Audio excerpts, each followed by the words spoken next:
और चलिए सीधा लिए चलेंगे आपको लखनऊ, जहां पर बाबा साहेब डॉक्टर भीमराव अंबेडकर जी के महापरिनिर्वाण दिवस पर लखनऊ में आयोजित विशेष श्रद्धांजलि सभा में मुख्यमंत्री योगी आदित्यनाथ पहुंचे। बाबा साहब भीमराव अंबेडकर ने उस समय भी हम सबको उन सभी खतरों के प्रति जागरूक किया था। याद करिए, उन्होंने उस समय एक बात कही थी,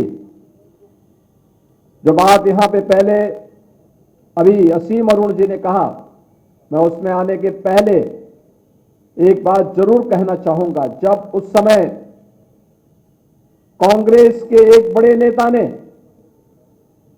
जिन्होंने 1923 में वंदे मातरम गाने से इनकार कर दिया था, कांग्रेस के अध्यक्ष के रूप में रहते हुए, और जब वह अंतिम समय उनका आया तो उन्होंने इच्छा व्यक्त की थी कि मेरी इच्छा है कि मैं यरूशलेम में मरूं।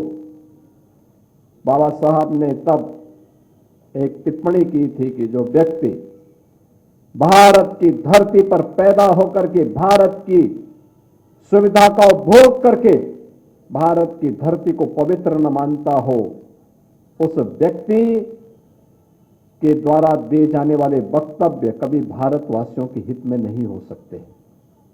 दुर्भाग्य से उस तुष्टीकरण की नीति पर चलने वाले दल न केवल भारत का अहित कर रहे हैं, बल्कि बाबा साहब भीमराव अंबेडकर का भी अपमान कर रहे हैं और इस देशवासियों को उनकी सुविधाओं से वंचित करने की कुत्सित चेष्टा का हिस्सा भी उनका है।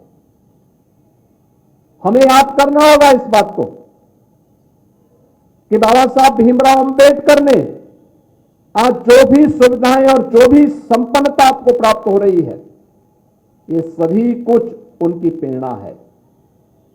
प्रधानमंत्री मोदी जी के नेतृत्व में नया भारत अपने महापुरुषों पर गौरव की अनुभूति करता है, उन्हें सम्मान देता है।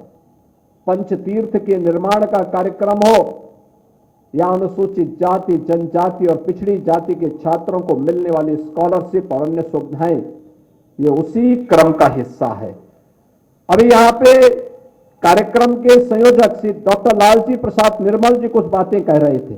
उनके द्वारा कहा जा रहा था कि जो चतुर्थ श्रेणी के कर्मचारी हैं या संविदा के कर्मचारी हैं, सफाई कर्मचारी हैं, उनको उचित मानदेय मिले। हमारी सरकार ने तय कर लिया है, हमारी सरकार ने तय कर लिया। उसके लिए हमने एक कारपोरेशन का गठन भी कर लिया है और मुझे लगता है कि अगले 1-2 महीनों के अंदर ही यह सुनिश्चित हो जाएगा कि हर चतुर्थ श्रेणी के कर्मचारी को, हर सफाई कर्मचारी को, हर संविदा के कर्मचारी को न्यूनतम मानदेय देने की गारंटी सरकार उसको उपलब्ध करवा देगी।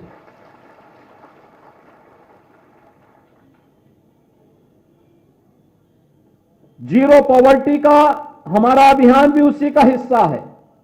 अभी भी जो वंचित है, जो सुविधा का लाभ नहीं प्राप्त कर पाया है, अनुसूचित जाति, जनजाति, अति पिछड़ी जाति के गरीबों की, उन सभी तबकों को चिन्हित करने का कार्य हमारा लगभग फाइनल हो चुका है।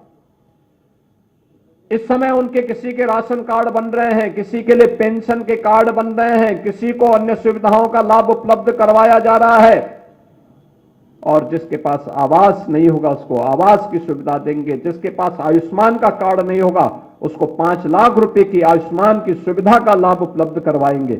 लेकिन कोई भी गरीब, कोई भी वंचित, अभावग्रसित नहीं रहेगा। उसको सभी प्रकार की सुविधाओं से संपन्न बनाने का काम ये डबल इंजन की सरकार आज कर रही है और उस अभियान को आगे लेकर के कार्य करेगी। आज हमारी सरकार एक अन्य महत्वपूर्ण निर्णय लेने जा रही है और वह निर्णय है कि उत्तर प्रदेश के अंदर जहां जहां भी बाबा साहब भीमराव अंबेडकर की मूर्तियां लगी हैं, उन मूर्तियों में अक्सर होता है कुछ शरारती तत्व आकर के मूर्तियों के साथ छेड़छाड़ करते हैं, क्षतिग्रस्त करने का कुत्सित प्रयास करते हैं। अब हमारी सरकार एक व्यवस्था बनाएगी, उन मूर्तियों की एक बाउंड्री वाल बना करके उनकी सुरक्षा की व्यवस्था करेगी। मूर्ति को जहां पर ऊपर से छत नहीं है तो उसके ऊपर एक छत्र लगाने का काम करेगी, जिससे सुरक्षित और सम्मानजनक ढंग से बाबा साहब भीमराव अंबेडकर की मूर्ति की सुरक्षा सुनिश्चित होगी।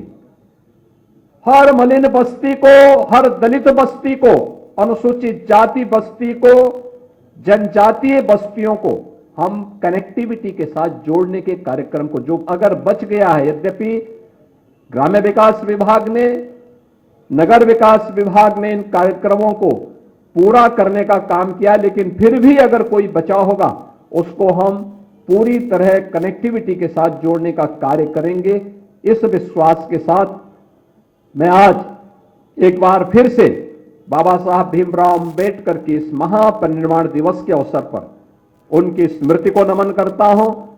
प्रदेश सरकार और प्रदेश के 25 करोड़ जनता जनार्दन की ओर से उन्हें विनम्र श्रद्धांजलि अर्पित करता हूं और आप सभी अंबेडकर महासभा और प्रदेश के हर उस गरीब, दलित, वंचित नागरिक से इस बारे में मैं अपील और उनसे इस बारे में उन्हें आश्वस्त करता हूं कि बाबा साहब भीमराव अंबेडकर का यह जीवन दर्शन हमें एक नई प्रेरणा देता है और ये डबल इंजन की सरकार बाबा साहब भीमराव अंबेडकर की उन प्रेरणाओं से प्रेरित होकर के समाज और राष्ट्र को सशक्त बनाने में, भारत के संविधान के गौरव को पुनर्स्थापित करने की दिशा में निरंतर प्रयत्नशील होकर के कार्य करेगी। आप सबके प्रति मेरी शुभकामनाएं हैं। धन्यवाद। जय हिंद।